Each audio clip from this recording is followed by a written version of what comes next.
TNPSC மற்றும் UPSC போன்ற போட்டித் தேர்வுகளுக்கு தயாராகி கொண்டிருக்கும் விடாமுயற்சியாளர்களுக்கு வணக்கம். வாங்க இன்றைய வீடியோவிற்குள் செல்லலாம். முதல் கேள்வி, விண்வெளி ஸ்டார்ட் அப்களை ஊக்குவிக்க மத்திய அரசு தொடங்கியுள்ள புதிய நிதியுதவி திட்டம் எது? பதில், இன்ஸ்பேஸ் சீட் ஃபண்ட்.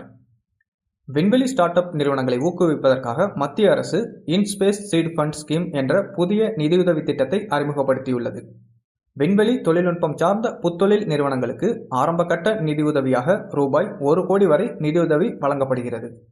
தகுதியான விண்வெளி ஸ்டார்ட் அப்கள் மற்றும் குறு சிறு நிறுவனங்களின் திட்டச் செலவில் 60% வரை நிதியுதவி வழங்கப்படுகிறது.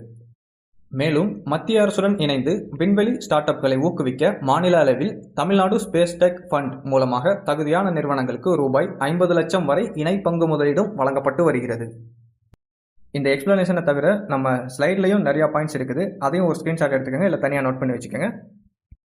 அடுத்த கேள்வி, 2026 ஹான்ஸ் திரைப்பட விழாவில் மிக உயரிய பாம் டி ஓர் விருதை வென்ற திரைப்படம் எது? பதில், ஃபியோர்ட். சமீபத்தில் நடைபெற்ற 79வது ஹான்ஸ் திரைப்பட விழாவில் மிக உயரிய விருதான பாம் டி ஓர் விருதை பிரபல ருமேனிய இயக்குனர் கிறிஸ்டியன் முங்கியூ இயக்கிய ஃபியோர்ட் திரைப்படம் வென்றுள்ளது.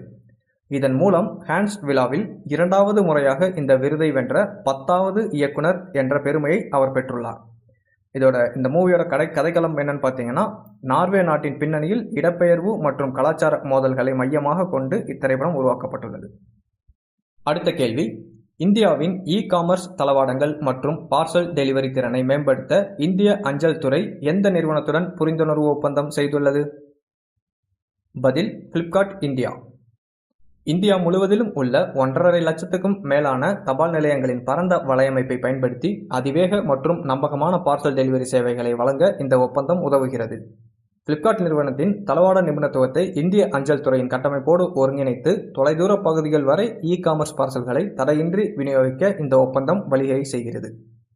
அடுத்த கேள்வி, அண்மையில் காலமான பத்மஸ்ரீ விருது பெற்ற பழங்குடியின மொழி ஆர்வலர் டாக்டர் மகேந்திரகுமார் மிஸ்ரா எந்த மாநிலத்தைச் சேர்ந்தவர்? பதில், ஒடிசா.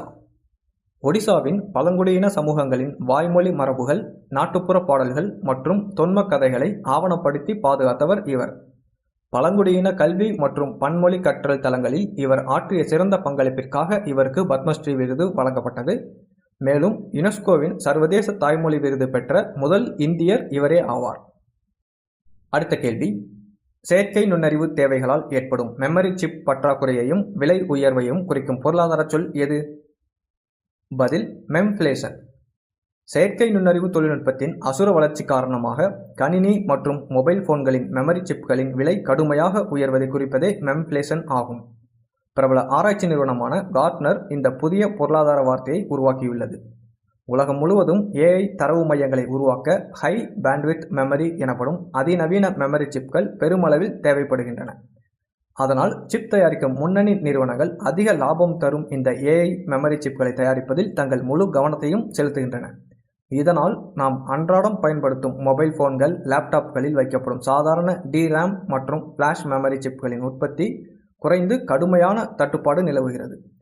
சிப் தயாரிப்பாளர்கள் ஆப்பிள், சாம்சங் போன்ற பிரீமியம் நிறுவனங்களுக்கு முன்னுரிமை அளிப்பதால் குறைந்த விலை போன் தயாரிக்கும் நிறுவனங்கள் போதிய சிப்கள் கிடைக்காமல் திணறி வருகின்றன.